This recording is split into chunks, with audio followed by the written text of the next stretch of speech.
네, 2부 계속 이어갑니다.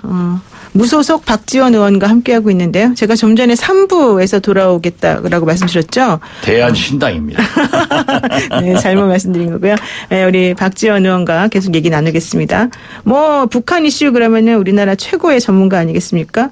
안보 이슈, 정치권 이슈 계속해서 말씀 나누겠습니다. 북한이 계속되는 지금 도발에 대해서 어떻게 생각하십니까?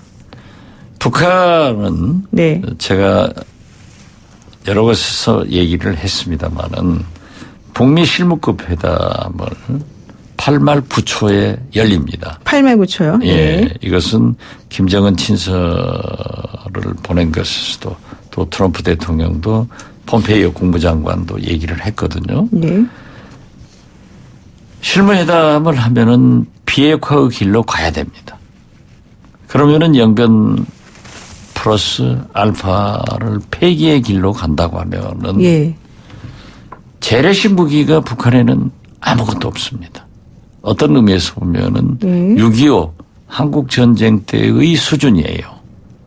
즉 북한은 고난의 행군 등을 겪으면서 핵무기 ICBM, SLBM을 개발하는데 전력 투구를 했단 말이에요. 네. 그런데 만약 비핵화의 길로 가면은 국방상에 뻥 뚫리는 그런 결과가 나오고 지금 상대적으로 일본이나 우리 한국 정부는 특히 우리 한국 정부는 대형 수송함 및 이지스함 건조를 계획하고 있고 F-35A 스텔스 전투기를 4대를 도입했는가 하면은 앞으로 2020년까지 20대 그렇죠. 더 도입한다. 예.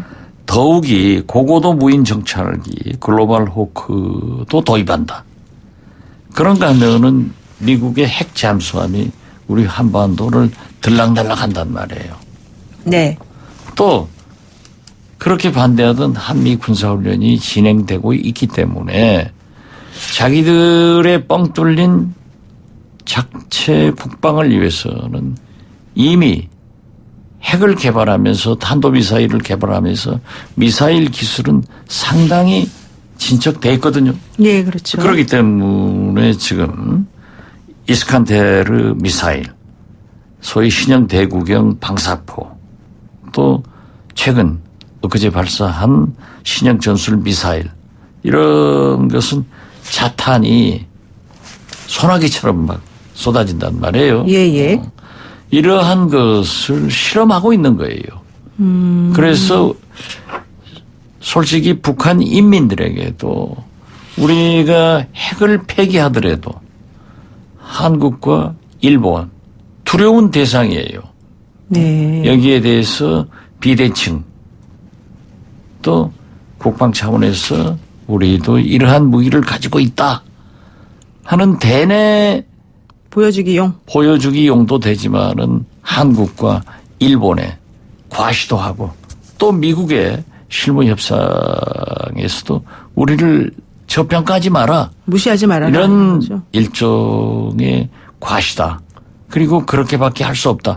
그러나 우리가 긍정적으로 본다고 하면은 김정은 위원장의 비핵화로 가는 수순을 자체 국방으로 강화하고 있다 하는 것도 볼 수 있기 때문에 트럼프 대통령은 그렇게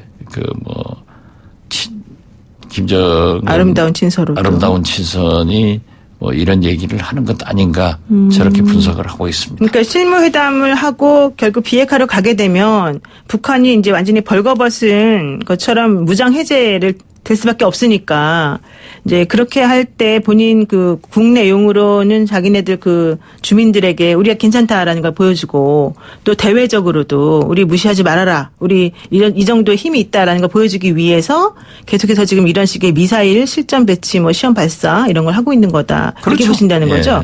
그리고 미국도 압박하고. 그렇죠. 미국도 압박하고. 우리는 핵무기도 가지고 있지만은 이러한 재래식 무기도 충분히 보유하고 있다. 예. 그러니까 실무 협상에서 경제 제재 해제 등 일방적으로 우리한테 비핵화만 요구하지 말고 내놓을 건 내놓아라. 그렇죠. 하는 포석을 깔고 있는 거죠. 근데 그냥 포석만 까면 되는데 왜 자꾸 남한을 건드립니까? 왜 자꾸 우리를 막 무시하는 것처럼 보이고. 그건 당연히 그럴 수밖에 없어요.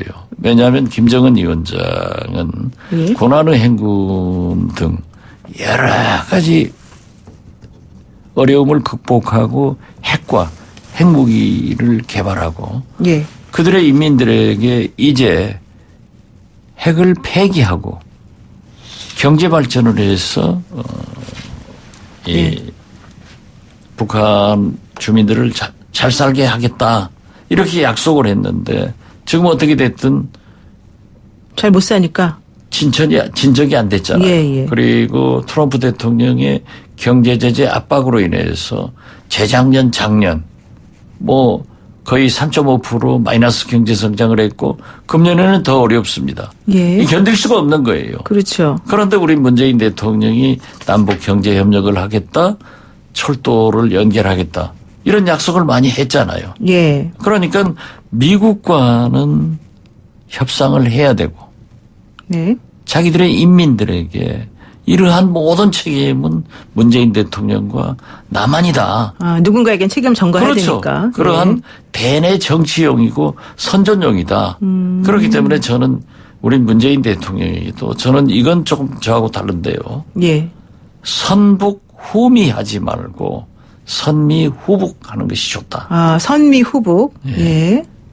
먼저 미국과 충분하게 합의를 해서 예. 북한과 대화를 해야지. 네. 그렇기 때문에 김대중 대통령도 해협 정책은 튼튼한 안보, 한미 동맹, 한미일 공조에서 출발하는 거예요. 그렇군요. 거듭 말씀드리지만 남북 간에 100가지 합의를 했어도 북미 간에 합의 안 되면 하나도 실천하지 않는 게 지금 현실 아닙니까? 그렇죠. 말짱 도루묵이 될 수 있는 거죠. 그러한 구실을 주고 있기 때문에 김정은 위원장도 고위 간부들도 미국이 아니면 안 된다는 것을 잘 알고 있어요. 그렇군요. 그렇지만 그냥 비난하는 거죠. 네. 그건 무시하면 됩니다. 그래서 지금 홍준표 전 자유한국당 대표가 페이스북을 통해서 요즘 김정은 트럼프 짝짝꿍이다. 한 사람은 이런 말 써도 되는지 모르겠습니다만 영조다가 됐다. 이런 말씀을 했어요.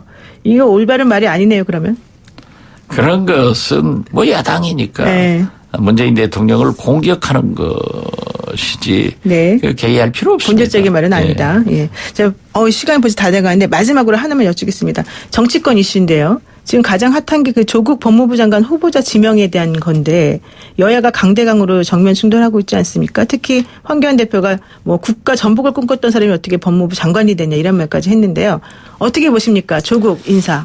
아마 황교안 대표가 조국 법무부 장관이 되면은 예. 김학의 사건 등에 좀 문제가 있을 수도 있어요. 이것을 방어하기 위해서 그러한 얘기를 하는 것으로 저는 판단을 하고 있습니다. 문제가 있다는 게 무슨 말씀이세요? 왜냐하면 김학의 사건에 대해서 제가 박영선 장관이 우리가 법사위원 하면서 황교안 당시 법무부 장관에게 질문을 했거든요. 그렇죠. 그때 비디오 뭐 그런데 영상. 상당히 예. 그러한 문제가 있습니다. 그리고 황 대표가? 윤석열 예. 검찰총장도 청문회에서 제가 질문했고 예. 또 여주지청장 예. 수사팀장 할 때도 황교안 법무부 장관의 일에 대해서 언급한 바가 있어요. 예. 그래서 제가 청문회 때 윤석열 총장에게 황교안 당시 법무부 장관을 수사할 것이냐 그러니까 굉장히 곤란한 답변을 했기 때문에 그렇게 편치는 않을 거예요. 어떻게 됐든 야당 대표로서 조국 법무부 장관 후보자에 대해서 얘기할 수 있는 권한도 있지만은 네. 상당히 그러한 것도 본인도 잘 대비를 해야 될 것이다.